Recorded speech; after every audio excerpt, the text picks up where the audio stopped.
Hello everyone, welcome to the geog class. একটু আগেই WBSLST 2025 এর 11-12 লেভেলের provisional answer key West Bengal school service কমিশনের অফিসিয়াল ওয়েবসাইটে আপলোড করা হয়েছে, যেখানে বেশ কিছু উত্তর নিয়ে যথেষ্ট চ্যালেঞ্জ করার মতো সম্ভাবনা তৈরি হয়েছে। স্পেসিফিক্যালি বলতে গেলে আমি এই সংক্রান্ত ভিডিও আপলোড করেছিলাম, যেখানে প্রবাবল অ্যান্সার কি যুক্তিসহ আলোচনা করেছিলাম।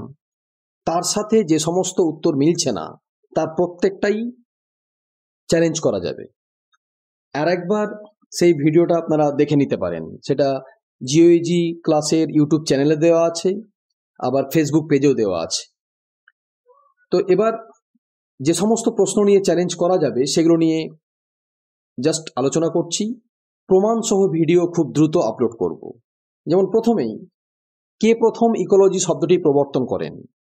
এটা আমি যেটা উত্তর ধরেছিলাম সেটা হচ্ছে ডি, কিন্তু কমিশন যে প্রভিশনাল অ্যান্সার কি দিয়েছে সেক্ষেত্রে এ অর্থাৎ ট্যান্সলে ধরেছে। এই প্রশ্নটা চ্যালেঞ্জ হবে।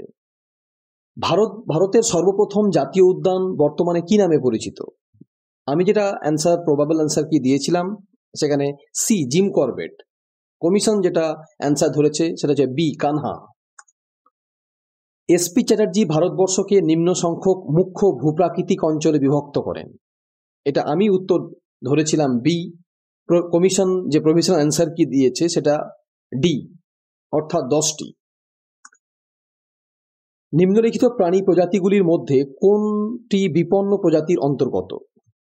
এটা অ্যাকচুয়ালি উত্তর ধরেছিলাম সি, অর্থাৎ ভারতীয় হাতি, কিন্তু কমিশন যেটা অ্যান্সার দিয়েছে আজকে সেটা হচ্ছে ডি, এশীয় সিংহ। আফ্রিকার মাসাই মারা অরণ্য অঞ্চলটি নিম্নের কোন জলবায়ু শ্রেণীর অন্তর্গত? এটা আমি প্রবাবল অ্যান্সার কি ধরেছিলাম বি, কমিশন দিয়েছে সি, অর্থাৎ ভূমধ্যসাগরীয় জলবায়ু। তো আজ এটুকুই আলোচনা করার ছিল। খুব দ্রুত এই প্রমাণ সহ ভিডিওগুলো আপলোড করা হবে।